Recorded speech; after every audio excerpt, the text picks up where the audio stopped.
最近台北一直下雨，这种天气很不想出门买菜，只好开启清冰箱模式，打开冰箱看看里面还有什么吧，直接用现有的食材来做一餐。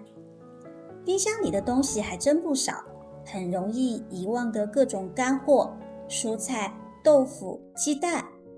这个时候先不要着急想菜名，先把现有的食材拿出来做一个简单的分类。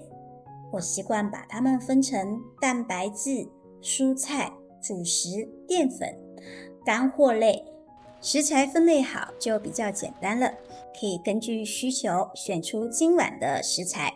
决定一道料理的滋味有2层，第一层是基本的味觉，我们只要把握好咸、甜、酸、鲜，一道料理的底味就会打得很好。另一层在底味的基础上加入地域特色的调味料，比如四川的麻辣、南洋的咖喱，就会让一道料理称为具有个性的风味。那今晚的菜单就从这里长出来。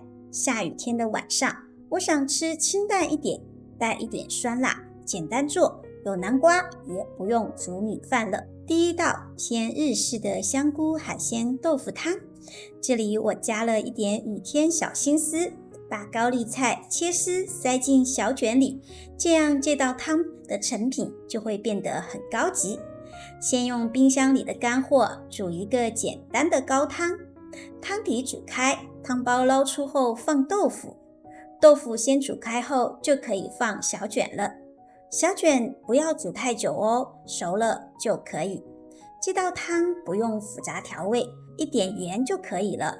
雨天喝一碗热汤，整个人都会安定很多。第二道，烤个栗子南瓜。栗子南瓜富含淀粉，所以它可以当菜，也可以当这餐的主食。烤盘垫纸，把切好的栗子南瓜放上去，刷一层薄薄的油。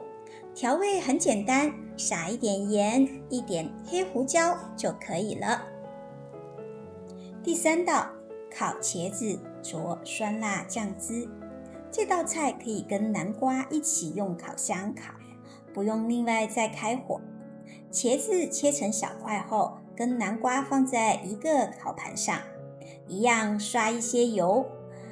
先把家用烤箱预热到210度，再用同样的温度烤15分钟。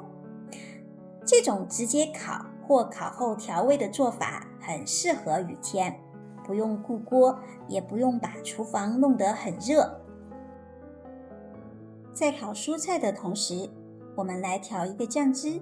这个酱汁我就走酸辣口味，调味料很基本，姜泥加酱油、醋、糖、辣椒酱拌一拌就好。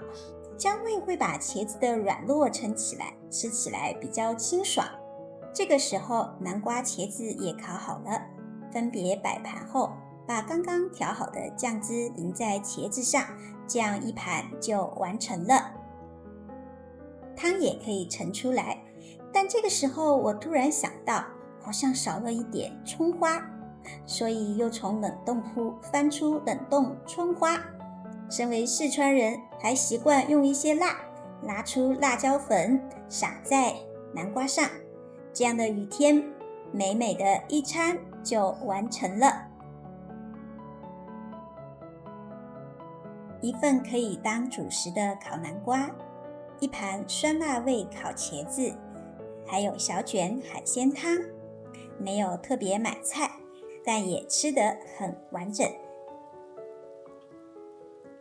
雨还在下，虽然没办法出门买菜，但只要稍微整理一下，按照料理结构来安排，就现有的食材也可以做出美味健康的一餐。我是 Breda， 谢谢观看，我们下个 case 见。